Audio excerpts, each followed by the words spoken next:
Which of the Jets' first round picks will be a bust? Now, look, I'm hoping none of them are a bust. I want all three to be superstars. But a lot of people from the outside would tell us that we're being unrealistic. When does a team hit on all three picks in the first round? Look at history. How many first round picks typically hit by percentage? So if you said that 50% of first round picks truly hit and were worth the first round pick, and that's just making up a number, right? Um, 50% and having all three hit would be 1.5 times 1.5, 1 times 1.5, 1 out of 8. That would be the odds of all three hitting. So, assuming that it's not much better than 50% that a guy is truly hits and is worth their value. And that's how it feels to me, because when I look at a draft and you look at the first round picks, it's not like they're all superstars, right? And that's what your expectations are for at least the top 12 picks, that they're going to be very good, like star type players. So, what are the odds that all three hit? Now, there's a chance that they will. Joe Douglas is special. He's a great GM. I love him. And I want to make that clear right away. My hope is that all three of these guys, Sauce Gardner, Garrett Wilson, and Jermaine Johnson, are huge stars in this league, and that this goes down as the greatest draft in history for the Jets, and maybe of all time for any team. Wouldn't that be something? Wouldn't that be a different narrative for us?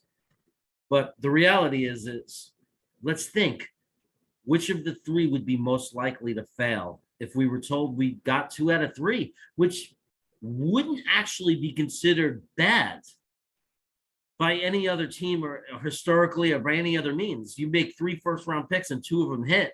2 out of 3, as they say, ain't bad. I think it's bad for us Jet fans because we really want this. But in reality, it isn't. We can't change that reality. So, Sauce Gardner, a bust? Here's why I don't think it could be Sauce. I don't think it could be Sauce, or it would be Sauce, because he's covered elite receivers. And the guy hasn't given up a touchdown in his entire college football career.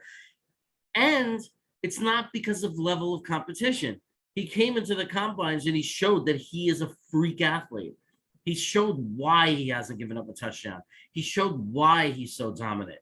The man shut down Jameson Williams at a time where nobody was shutting down Jameson Williams.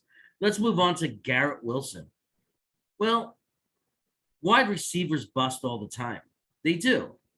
But let's look at Garrett Wilson. He runs like a 4.3-ish freakish speed, and he knows how to catch very well. He really has good hands. He knows how to catch. He gets off the line of scrimmage fast. Speed doesn't have a slump. And the guy runs crisp routes. He just does. He's played against elite level competition, obviously. He's played in championship games. He's played it, at the highest level, and he's delivered. He hasn't been shut down and made to look bad, or he hasn't dropped a lot of passes or shown that he could be totally psyched out by the competition. He's a guy who is crisp, clean, speed again, does not have a slump. It's hard to imagine that he won't be at least a good, very good WR2 as a floor. I mean, he's the real deal. It's so hard to see him flopping. No, that brings us to Jermaine Johnson. Now, this is not a swipe at Jermaine Johnson at all. I love the tape with Jermaine Johnson. This guy is strong. He's powerful.